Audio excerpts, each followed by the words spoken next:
दूसरा जो मुस्लिम्स के खिलाफ होता है, and it is a very tricky terrain, लेकिन इसको थोड़ा ध्यान से समझना पड़ेगा, वो है कि मुस्लिम मेजॉरिटी जो सीट्स है उसको आप एससी रिजर्व कर दो, and the examples are many, too many. Now from respect we are now making a list. मैं आपको एक दो एग्जाम्पल बता सकता हूं, बट आप चौंक जाओगे. इसको थोड़ा मतलब डेटा है, थोड़ा बोरिंग लग सकता है, लेकिन इसको ध्यान से सुनने का जरूरत है.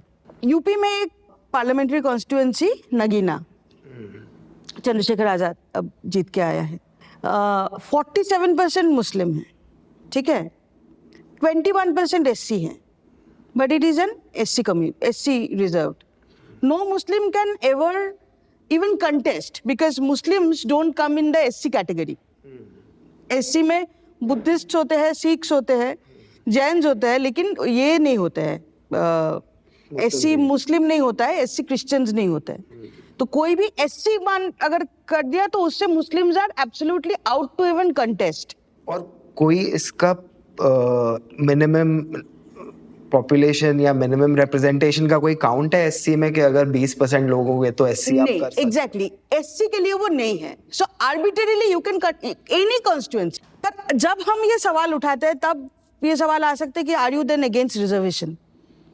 What about SC population? Reservation का पॉइंट थोड़ी जो एक मार्जिनलाइज कम्युनिटी को मार्जिनलाइज करके दूसरी मार्जिनलाइज कम्युनिटी में से टोकन रिप्रेजेंटेशन ढूंढना, दैट्स नॉट रिजर्वेशन. रिजर्वेशन है कि जो मेजॉरिटी कम्युनिटी या जो मेजॉरिटी पावर सेंटर है उसको इक्वलाइज करना. एग्जैक्टली. ये अगर हम बोले ना कि, तो हमको क्या बोलना पड़ेगा कि आप इसको डी रिजर्व करो, क्योंकि ये मुस्लिम पॉपुलेटेड है, इसको डी रिजर्व करो. तब बात आएगा, बीजेपी खास करके यही बोलेगा कि आप मतलब दलितों के खिलाफ हो.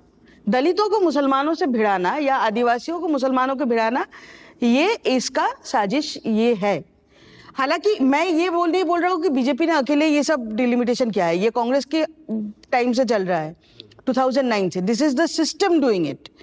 But this, if you're going to counter it, the forces that are right now in power, the counter वहीं से आएगा कि आप दलितों के खिलाफ बोल रहे हो. दलितों के खिलाफ हम नहीं बोल रहे. क्यों मैं बता रही हूँ कि ये डिलिमिटेशन एंटी दलित भी है.